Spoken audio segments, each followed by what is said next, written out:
Bueno, queridos patitos, estamos con esta serie esta semana y la que viene, Ucronías de Despertaferro. Este número 2, con su precio ahí establecido de 8,95, que adquirí en la FNAC de Bilbao. Las Ucronías, como comentamos, evidentemente es ese momento de giro en donde la historia se cuenta con un vericueto distinto al que pudo ser. Porque evidentemente una historia bien contada da para alternativas en las decisiones de los seres humanos, que puede ir en una determinada dirección, pero hay otros posibles dentro del planteamiento general. Y esas otras decisiones, las decisiones no tomadas, llevan a caminos que nunca se conocieron, pero que pudieron haber existido de haber tomado esas otras decisiones. Y, evidentemente, lo mismo que posibilidades literarias, caminos en donde se pudieron haber tomado estas otras decisiones, hay muchísimos, tantos como vericuetos en donde hay posibles alternativas.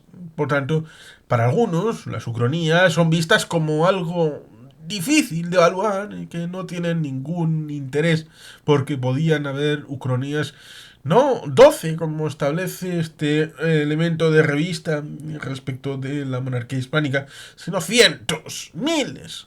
Bueno, pues ciertamente para algunos acotarlo arbitrariamente pues puede ser poco interesante.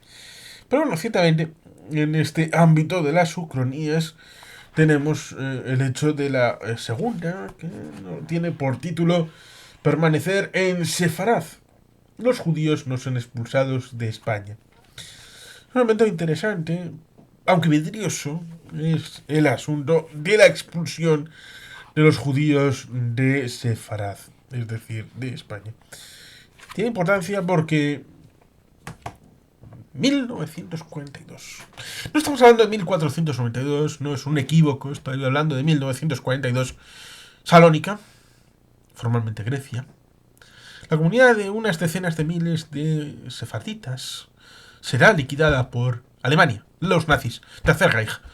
Gente que hablaba todavía el ladino, hablaba en un idioma muy parecido al castellano, que habían tenido 450 años después de su expulsión, seguían manteniendo las llaves de sus casas en Sefarad, seguían teniendo el sueño de volver a Sefarad, y que en la ciudad de Salónica, un centro importante de sefarditas en el Mediterráneo Oriental, tenía una importante comunidad que fue laminada por el Holocausto, por la Shoah. Luego, evidentemente, tenemos en Israel herederos de los sefarditas, que también tuvieron una comunidad interesante en la zona de Estambul. Alguno estaba en la zona de Marruecos. Recordemos un pequeño detalle cuando se habla de la expulsión de la Nakba de los palestinos en 1948-49. Recordemos que un millón de judíos fue expulsado de los territorios del Masret y el Magreb entre 1948 y 1968, fundamentalmente en los primeros años. Por tanto, la salida de árabes de territorio israelí en ese periodo fundacional después de la guerra de independencia de Israel equilibra numéricamente el hecho de la gente que fue desplazada de su territorio histórico tradicional familiar en el ámbito de Marruecos, Argelia, Túnez, Libia, Egipto, Jordania, Siria. Por tanto, si hay que recordar el cuadro completo. Lo mismo que respecto de esta situación de los judíos en el ámbito europeo, recordemos por ejemplo la película de 2004 del Mercader de Venecia, que ciertamente nos remite a Shakespeare y nos remite al bardo inglés con su conocimiento. Evidentemente nos hablan de Venecia, pero evidentemente nos está hablando de un periodo anterior a la situación de 1942 y nos está hablando evidentemente de un periodo anterior a 1492. Ha habido progromos en la Unión Soviética y ha habido progromos previamente en el ámbito de los zares y de Rusia. Y evidentemente hubo progromos en la época de 1920-1930 en el ámbito de Tierra Santa, a pesar de ser mandato británico, en donde los llamados palestinos hacían de las suyas respecto de los judíos que vivían allí, a pesar de que alguno había llegado también respecto de las alillas que nos cuenta Leon Uris en el libro Éxodo. Y evidentemente tenemos un asunto que viene de antiguo. En los siglos XIII, XIV, XV tenemos un sistema de dificultad para el elemento judío. Eran los que hacían el préstamo con el tema de la usura, que los católicos no podían hacer por un asunto religioso, y que evidentemente habían drenado la capacidad de actuación en el ámbito profesional a los judíos, hasta el punto de que evidentemente tenían que tener vericuetos para determinadas profesiones llamadas luego posteriormente liberales, a las que se podían acoger para tratar de tener un sustento en sus vidas. Y evidentemente los países del norte, del ámbito germánico, también en las Islas Británicas había habido situaciones dolorosas en donde habían sido coaccionados. Pero más allá de coaccionados, habían sido tomados literalmente en guetos, como recuerdo el tema del mercader de Venecia respecto de esta ciudad, el Dux y toda su corte. Pues evidentemente había un sector que era el de los judíos, como se ve en la propia película, que llegada a una determinada hora había el cierre y tenían que estar dentro. Por tanto, eso, poca broma. Y evidentemente tenemos ese elemento antijudío, que es atávico, y por tanto, con o sin el pintor austríaco, la cosa del antisemitismo venía de largo tiempo, que había estado bastante cavado en el suelo europeo, y por tanto era algo que estaba en el ambiente, había un run run. Incluso aquellos que, por ejemplo, la declaración Balfour, que tiene bastante que ver con la situación en 1942 respecto de Madagascar como idea de que vamos a enviar a los judíos para construir un estado judío en Madagascar. Pues algo parecido ocurre con Balfour. Balfour no era pro-judío. Lo que quería era simplemente esta gente que no tiene nada que hacer con Europa, que no tiene que estar aquí. ¿Por qué demonios está aquí? Simplemente vamos a hacerle el favor de que, bueno, como no tienen un estado propio aquí, ya sea el estado británico, el estado alemán, el estado francés, Dreyfus, recordemos Dreyfus, un caso bien interesante, chivo expiatorio, que evidentemente tenemos ahí el asunto de que, oye, estos tienen que tener su estado. Aquí ni de coña, por favor. Que lo tengan allá en tomar por culo, por favor, que se constituyan en un estado en un lugar donde no podamos verlos. Y por tanto ahí, Balfour, oye, acabamos de tener una tierra simpática que nos acaba de caer del cielo. Bueno, la hemos conquistado en 1917. La primera época después de las cruzadas que hay occidentales tomando control de esta zona. Bueno, pues, ¿y si les instalamos aquí? Resulta curioso olvidar el hecho de que habían prometido en el ámbito de Medina, la Meca, habían prometido a dos familias enfrentadas el control de las tierras santas del Islam. Luego habían enfrentado un tema de Faisal con Lores de Arabia, prometiéndole Damasco. Como le prometieron Damasco, pues luego le dieron Transjordania, inventándose el país en una tarde, como dijo Winston Churchill. Y luego, pues evidentemente tuvieron que poner a alguien en el ámbito de Irak, y bueno, pues había muchos amigos que darle algo. Oye, por favor, que hemos ganado la guerra juntos, dame algo. Y luego, evidentemente, tenemos el asunto de Israel. La declaración Balfour se ve complementada luego en 1921-22 con el acuerdo Weizmann-Faisal. Ya estaban mezclando los apellidos, como si esto fuera el Sheimi o el Brandelina. No, estamos hablando de el que será el primer presidente de Israel, Charles Weizmann, y Faisal, que está vinculado a Lawrence de Arabia y Transjordania. Ciertamente, eso es importante porque en el mandato británico luego habrá una subdivisión que llevará a la partición de la partición en 1947. Pero ciertamente, como digo, cuando Hitler quiere establecer un estado israelí en Madagascar, lo hace por el mismo principio que Balfour. Aquí ustedes no tienen nada que hacer, váyanse a tomar por culo, por favor, que les querremos a distancia, igual les mandamos una cartita por Navidad. como coincide con Hanukkah, pues ustedes pensarán que les estamos felicitando el Hanukkah y ya está. Y todos felices y todos contentos, pero cada cual en su casa y muy lejos cada uno del otro. Por tanto, como dice la propia historia en la revista, evidentemente, caso hipotético de lo que los reyes católicos hubieran dicho, ay, esto de expulsar a los judíos ahora, qué pereza me da. Casi que mejor no lo hacemos, porque, bueno, tampoco son tan malos.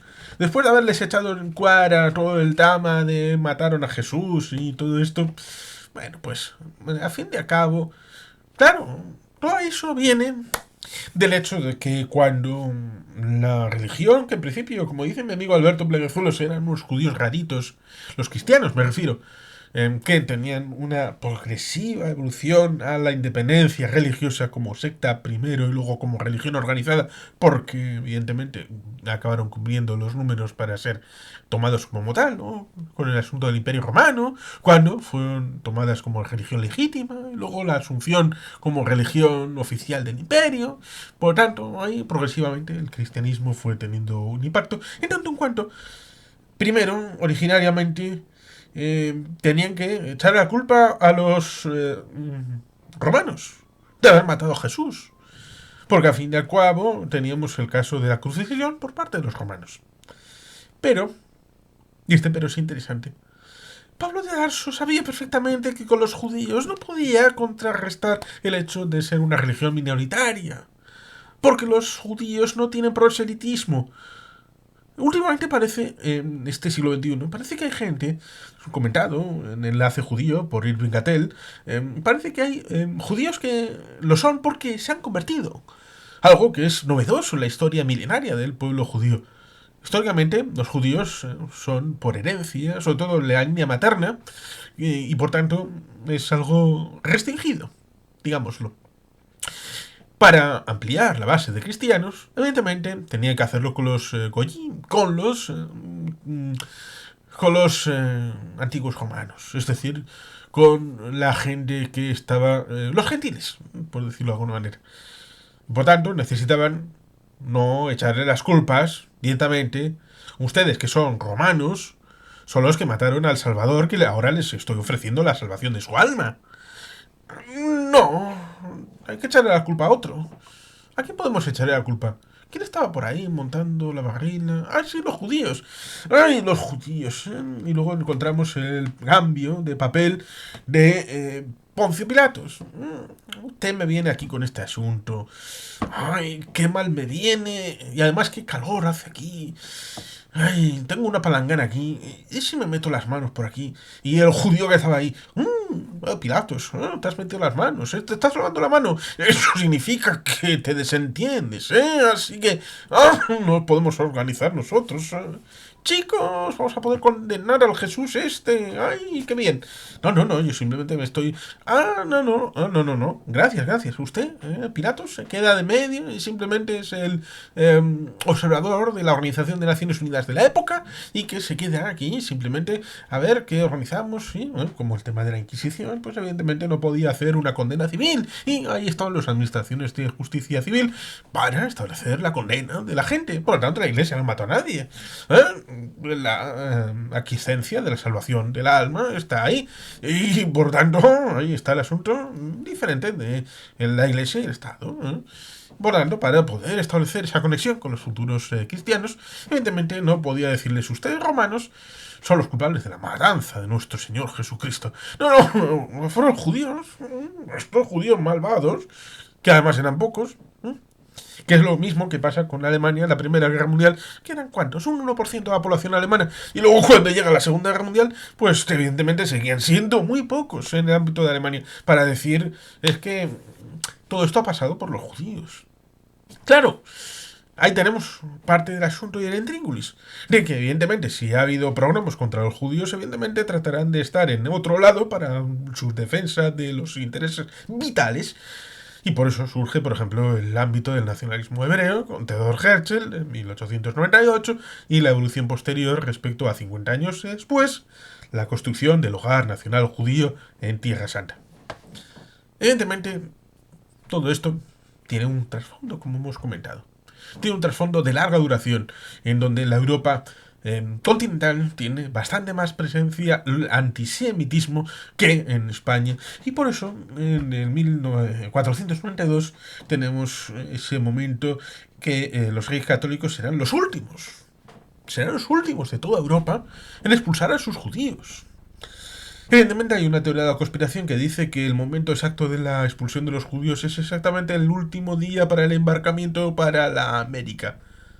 Y que evidentemente es el momento en el que algunos llamados marranos que no se querían convertir fueron con Colón a las Américas y que ahí se establecieron de otra manera. Es una teoría bastante cogida con pinzas. Pero evidentemente, como dice la revista, la asunción de la no expulsión de los judíos por parte de los reyes católicos no significaba el hecho de que la corriente de fondo proveniente tal vez de otros países, pero con un trasfondo de décadas y de siglos, como por ejemplo se pudo ver en la judería de Balmaseda a finales del siglo XV y en otras también, Vitoria, Tudela, que son importantes.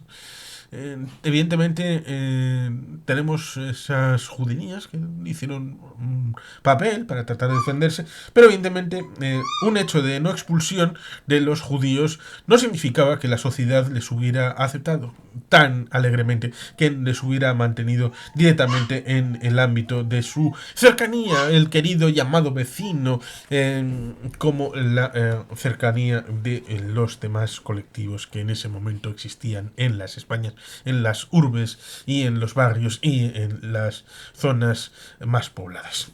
Por lo tanto, evidentemente, ahí tenemos un punto de partida bien interesante y que evidentemente tenemos ese marco en esta visión acerca de el choque del debate acerca de los que defendían la expulsión y los que no defendían la expulsión. Por tanto, ahí tenemos un primer elemento interesante. Y luego, evidentemente, la situación geopolítica, porque evidentemente tendría su impacto, porque muchos judíos porque evidentemente no es un tema étnico. El Tercer Reich habla de que un judío, ahí tenemos la evolución con un cuarto de judío, dos cuartos, el tema de los mislingas, las leyes de Nuremberg, mucho detalle jurídico, político, siempre con el apriorismo de que a toda esta gente genéticamente, por lo tanto, aquel que hace la presión, no hay ninguna manera de convencer a aquel que hace la presión de que deje de hacerla, porque es un elemento genético. En el ámbito de los reyes católicos lo que buscaban era la destrucción de la religión judía, no la destrucción del judío. Y por tanto, aquel que se convertía podía quedarse en el reino. Pero, evidentemente, aquel que no se quería convertir porque era judío, porque legítimamente quería ser parte de la comunidad judía con la religión como bandera, pues evidentemente podía hacer algo que es votar con los pies, largarse a otro país. Y evidentemente podía largarse a Portugal, y luego a las Provincias Unidas de los Países Bajos, cosa que evidentemente harán antepasados de Spinoza, Erasmo de Rotterdam. Por tanto, hay parte del asunto. Y también el asunto de las Américas, teniendo en cuenta de que posteriormente Nueva York será, por ejemplo, un centro importantísimo de judíos. Y actualmente, en el siglo XXI, hay más judíos en Estados Unidos que en el propio Estado de Israel. Por tanto, eso debería de tener una correlación respecto a la situación en aquel momento. Y el impacto, como se dice, en Portugal y también en América. Y evidentemente las consecuencias para los judíos sefardíes. Voy a leer ciertamente el tema de las conclusiones. La decisión de no expulsar a los judíos no podría haber cambiado por sí sola la historia de España. Esta tendría que haber venido reforzada por un retorno de las posturas de la duración del pluralismo religioso en las que las monarquías protegían los derechos de sus súbditos judíos y musulmanes. Recordemos que posteriormente el tema de las alpujarras, la guerra del morisco, es un elemento que fue importante y por tanto tal vez hubiera cambiado la percepción respecto del musulmán y del morisco, simplemente por tema demográfico, por el tema geopolítico, por muchos temas que hubiera habido encima de la mesa.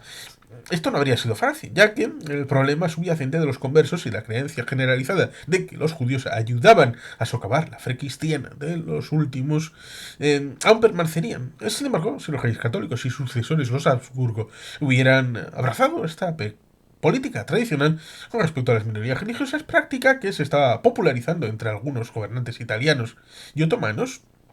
Entonces, bien podrían haber alterado el curso de la historia de España. Sin este apoyo real, los judíos habrían seguido siendo una comunidad marginada, sometida a los mismos prejuicios y calumnias que persiguieron en toda la Europa cristiana durante los albores de la Edad Moderna y más adelante, muchos de los cuales todavía son ampliamente constatables en la actualidad. Y sin más, queridos patitos, es que ricasco, agur berobat, Betty Gelpian.